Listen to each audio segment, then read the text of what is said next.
Հարգելի գործընկերներ, երբ որ Տիկին Վարդանյանը այս ամբիոնից ասեց, որ Արարատը մեր ինքնությունն է, ես կարծում եմ ինքը խփեց ուղիղ նշանակետին, որովհետև ես ուզում եմ բոլորին հիշեցնել,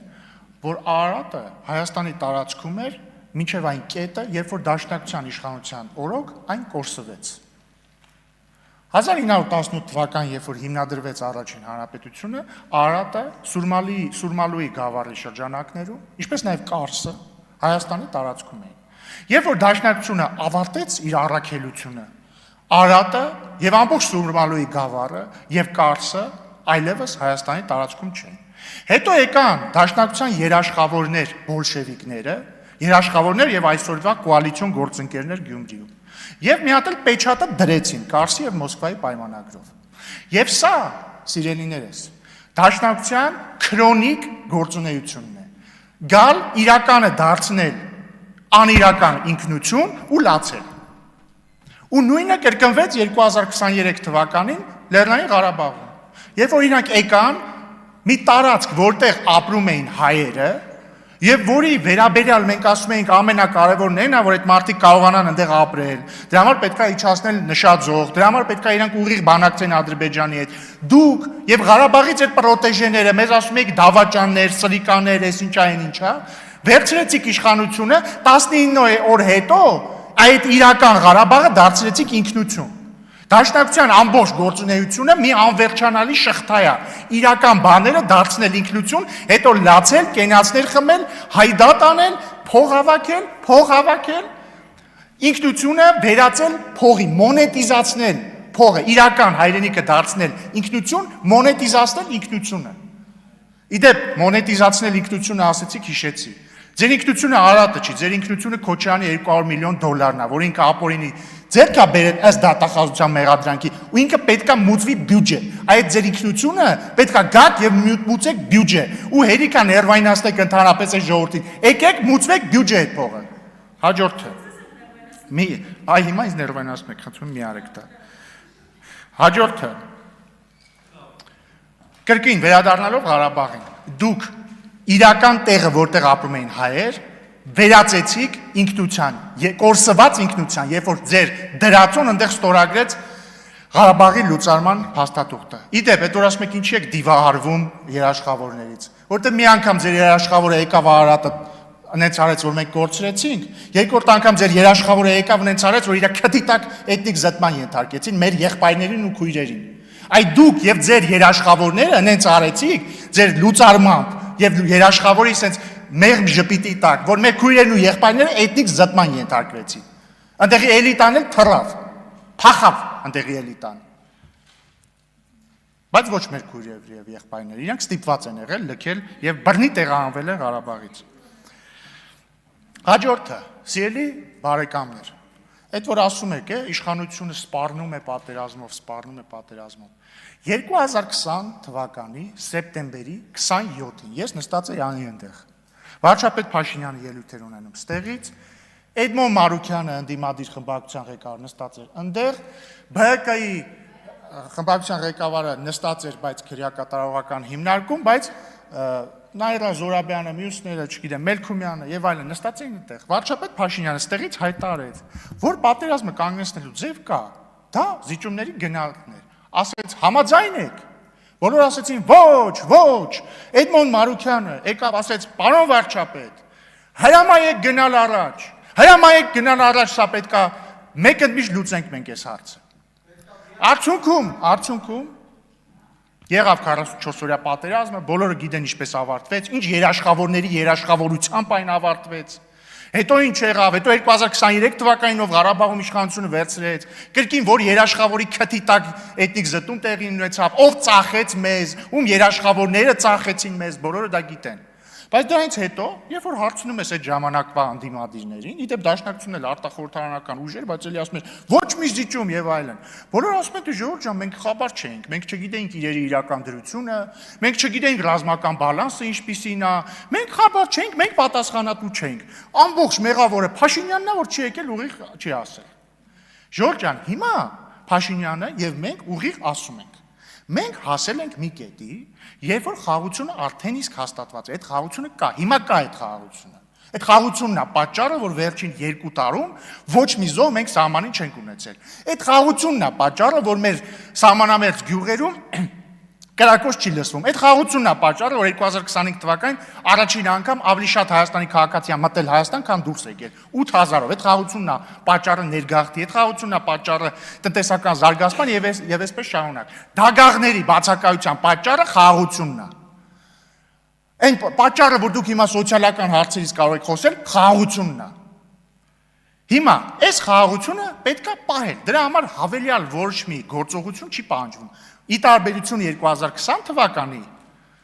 ոչ մի հավելյալ զիջում, ոչ մի բան չի պահանջվում, ոչ մի բան։ Ընդհանրապես պետք է պահել այս խաղաղությունը։ Այս խաղաղությունը ո՞նց է կառուցվել։ Այս խաղաղությունը կառուցվել է Վաշինգտոնյան օգոստոսի 8-ի հռչակագրով եւ նաեւ դրան նախորդած օրինակ սահմանազատման կանոնակարգով, որը մենք ստեղ ընդունեցինք, դուք կողմ չքվեարկեցիք։ Եվ այսպես շարունակ, այդ թվում թրիփի շուրջ համաձայնությամբ եւ այսպես շարունակ։ Հիմա դուք եւ ձեր դաշնակիցները, ձեր երաշխավորների, ձեր են սիրած երաշխավորների խավորությամբ, եկել ու ասում եք, եթե մենք գանք իշխանության, մենք վերանայելու ենք այս խաղաղությունը։ Դուք ասում եք, մենք համաձայն չենք թրիփի շրջանակին, պետքա թրիփը լայնացնել, պետքա թրիփը, որը հայ-ամերիկյան նախագիծ է, դրա մեջ ներառել այնպիսի կողմեր, որոնք բաց կոնֆլիկտի մեջ են Ամերիկայի հետ։ Այսինքն այլ կերպ ասած, դուք ասում եք թրիփը չպետք է լինի։ Հաջորդը, դուք ասում եք, որ Ալմատայի հռչակագիրը չի սահմանում սահմաններ եւ պետք է դելիմիտացիայի ընթացքում այլ կրիտերիաներով առաջնորդվել, օրինակ պարոն Մինասյանը ասում էր դեմոգրաֆիական։ Այսինքն դուք վիճարկում եք Ալմատայի հռչակագիրը որպես սահմանազատման հիմք։ Պարոն Մինասյանը հիշում է մի բանավեճի ընթացքում նաև ասում էր, որ խորհրդային Հայաստանի սահմանները, հետեւաբար այն սահմանները, որով մենք անկախացել ենք, անարդար են։ Այսինքն կրկին դուք վիճարկում եք, դուք չեք վիճարկում Ադրբեջանի տարածքային ամբողջականություն, դուք մեր տարածքային ամբողջականությունն եք վիճարկում։ Հաջորդը, խաղաղության պայմանագիրը, նախ դաշնակցությունից, եթե չեմ սխալվում, այն սկզբներում Իշխան Սաղաթելյանն էր ասել, որ չեք ստորագրելու թե ինչ, կամ ես վերջերս նայում մի հատ հատված կար, որ միտքը այնա, որ սա նվաստացուցիչ, Արմեն Ռուստամյանն էր, հիշում եմ, ասում էր խաղաղության պայմանագիրը կարող եմ գտնել հղումը, բան չի լուծում մեր հարցերը եւ այսպես շարունակ։ Բայց ովքեր որ նույնիսկ չեն ասում չենք ստորագրելու, ասում են պետք է նոր երաշխավորներ։ Թե ինչ են անում երաշխավորները, մենք բոլորս գիտենք, բայց նաեւ ասել որ պետք է երաշխավորներ, նշանակում է ասել մենք ուզում ենք վերաբանակցել այս խաղաղության պայմանագիրը։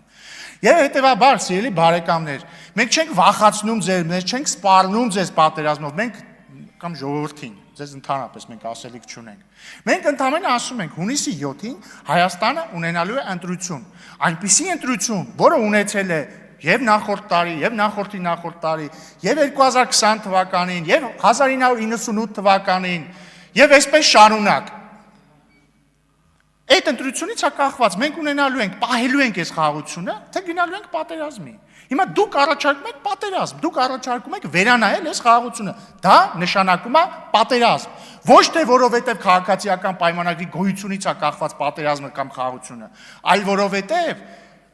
թե ինչպիսի քաղաքական գիծ է ընտրում Հայաստանը, այդ դրանից է կախված, դա կբերի կպահի խաղաղությունը, թե կբերի պատերազմի։ Հիմա եթե Քոչարյանի քաղաքականությամբ առաջնորդվի Հայաստանը, ըստ որի Հայաստանը չի կարող պարփակվել իր 29743 կիլոմետր քառակուսու մեջ, քանի որ այդ դեպքում մենք բանի պետք չենք լինի, ենթադրում եմ նկատի ունի երաշխավորներին պետք չենք լինի, դա բերելու է պատերազմի։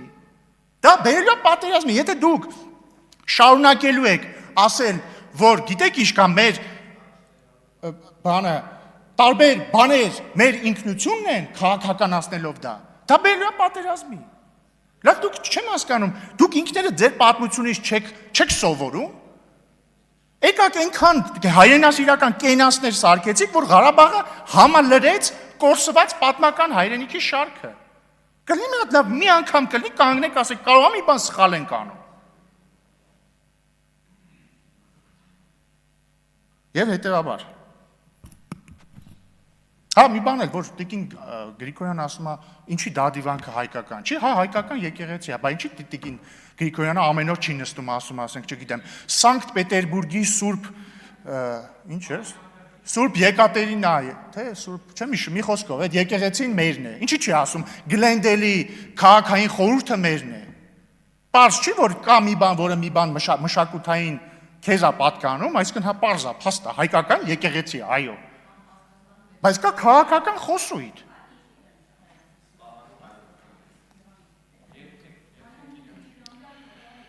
Եվ ավարտելով, սիրելի ժողովուրդ,